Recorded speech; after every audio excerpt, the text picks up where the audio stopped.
Et puis vous pouvez continuer vous aussi à venir nous parler de vos amis. Brigitte Lahaie, Sud Radio, c'est l'instant Sexy News. Eh bien, Anne-Laure Buffet, nous retrouvons Flore Chéri. Bonjour Flore. Bonjour Brigitte, bonjour Anne-Laure. Bonjour Flore. Alors, sexe et argent ne font pas bon ménage? Oui, sexe et argent ne font pas bon ménage, c'est exactement la conclusion de ma chronique. Sauf pour les putes. Voilà, qui elle y trouve bon compte. Mais puisqu'il est question de l'amitié aujourd'hui sur votre plateau, une des façons de prouver son affection, c'est un signe universel à travers le monde, c'est de s'offrir un cadeau. La période de Noël arrive justement, et cette preuve d'affection que l'on force à cette période de l'année et qui devrait favoriser le vivre ensemble peut avoir un effet inverse, un effet d'isolement et de stress social. L'étude qui révèle le mieux ce paradoxe vient d'être publiée hier par l'Institut de sondage IFOP, intitulé « Un Noël à l'économie ». Il y a quelques chiffres qui sont assez éclairants, notamment que le stress lié à la charge financière des cadeaux de Noël ne cesse d'augmenter significativement d'année en année. Je vous donne des exemples. En 2020, 39% des Français se disaient stressés par l'achat de cadeaux au moment de Noël. Bon, en même temps, c'est la période de Covid. Le chiffre grimpe à 47% en 2021, 51% en 2022, 57% aujourd'hui en 2023. 57%, ça fait plus de la moitié. Ça, c'est juste le stress financier de fin d'année. Mais si on questionne les Français sur l'ensemble de leur vie, les 2/3 considèrent qu'ils ont déjà connu des difficultés financières et un quart au cours des 12 derniers mois dans l'année. Donc, le stress financier, c'est donc un sujet qui concerne une grande partie de la population et qui est loin de se cantonner qu'à la sérénité de son banquier. Le stress financier aurait un impact direct sur sa vie affective et intime. C'est en tout cas ce que révèle aussi le sondage. Sur la base des personnes qui ont donc souffert des difficultés financières, une bonne moitié considère que cette situation les ont fait se sentir très seuls, qu'ils ont plus facilement eu envie de s'exclure de leur groupe social et qu'ils ont changé la façon dont ils se comportaient avec leur entourage. Par exemple, ils ont renoncé à recevoir des amis chez eux, à sortir dans les mares et même à oser séduire une personne qui leur plaisait.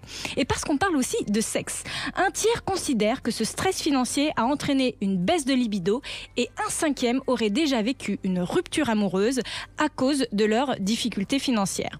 Faut-il donc... C'est-à-dire qu'ils préfèrent quitter la femme ou l'homme qu'ils aiment plutôt que de... Alors, dans le sens de la question... Parce qu'ils n'osent pas, ils n'ont pas les moyens de lui faire un cadeau? Non, c'était pas ça. Ils ont subi une rupture amoureuse en raison peut-être de leur situation financière. Ça peut être, ils se sont fait larguer parce que ils n'arrivaient pas à suivre le train de vie. Oui, bien sûr.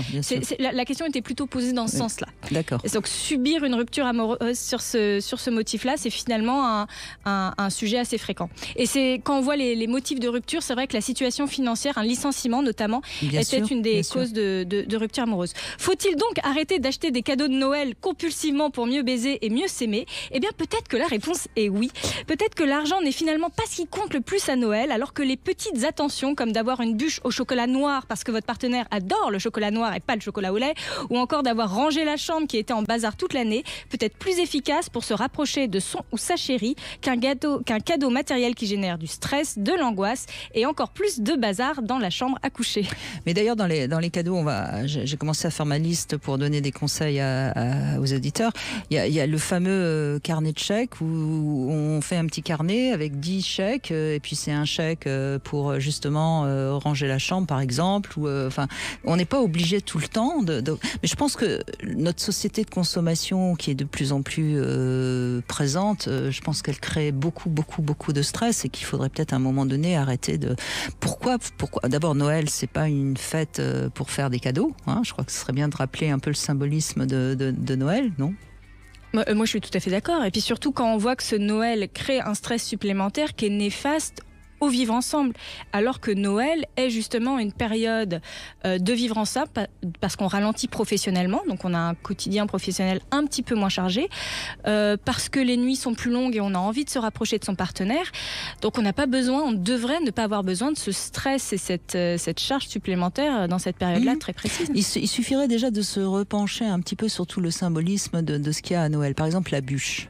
Je suis sûre que la moitié des gens ne savent pas quel est le symbolisme de la bûche. Alors, je ne vais pas vous poser la question. Moi non plus. Eh ben, je vais vous le dire. La bûche, c'est tout simplement parce que, comme justement les nuits sont très longues, on mettait des bûches dans le foyer pour éclairer et pour réchauffer l'atmosphère. Donc la bûche, ça a un symbole de chaleur et de chaleur auprès de tous ensemble qui se réunissent. Donc c'est un symbole qui est magnifique. C'est même le symbole du foyer. Enfin, c'est ce qu'on appelle le foyer, là où il y a le feu. Bien sûr. Donc c'est pas la peine de se sentir obligé d'acheter par exemple des bûches à la boulangerie. Enfin, je sais pas, je dis n'importe quoi, mais on peut. Enfin, moi, je pense que vraiment, on se rend compte.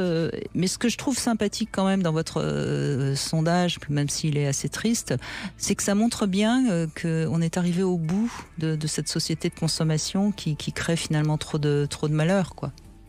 Ce que je trouve effrayant, c'est de me dire Noël, c'est dans 3 semaines. Depuis un peu plus d'un mois, on voit les décorations de Noël. Enfin, le 31 octobre, c'était Halloween.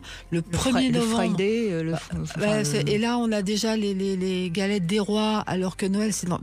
Et le fait que tout le temps, on nous dise acheter, consommer, acheter, et comme si on allait faire quelque chose de mal si on le fait pas, et comme si on allait faire de la peine à je ne sais pas qui, parce qu'on n'allait pas le faire. Et moi, je trouve que alors, je dis pas qu'il faut se lancer dans des colis en coquillettes pour ses meilleurs amis pour Noël, quoique ça pourrait être sympa.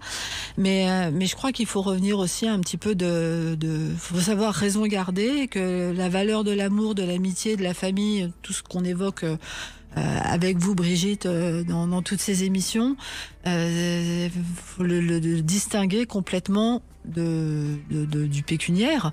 Et comme le dit Flore, c'est les petites attentions qui touchent le plus. C'est pas l'énorme cadeau avec l'énorme papier, l'énorme bol duc autour qui va être important. C'est le fait que l'attention soit vraiment pensée pour la personne à laquelle on s'adresse. Oui, c'est l'idée d'investissement. Il faut investir dans son amitié ou dans son couple ou dans ses enfants. C'est un moment d'investissement. Et on confond souvent l'argent et l'investissement. Or, l'investissement, ça peut être en temps accordé, en moment de qualité, une attention particulière qu'on aura pour l'autre. Ça ne passe pas systématiquement par l'argent. Surtout que l'argent, entre quelqu'un qui a 50, 60 ans et quelqu'un qui en a 15, est très différent. La valeur de l'argent est très différente. Donc oui, je pense que ça n'a aucun sens aujourd'hui de donner un cadeau et d'accorder beaucoup d'importance au cadeau plus qu'à l'investissement et à l'effort qu'il représente. Donc j'annonce tout de suite à tous mes amis que vous aurez droit cette année à des boîtes à bijoux en boîte de camembert et autres colliers de nouilles. Mais avec un cœur dessiné sur le couvercle. Avec un cœur, oui, ça sera très très joli. Je ferai même un petit poème s'ils veulent. Eh ben, c'est parfait, moi ça me va très bien. Merci Flore Chéri, en tout cas on vous retrouve sur union.fr et également sur mysweetfantasy.com où vous pouvez aller voir ou pourquoi pas raconter votre fantasme.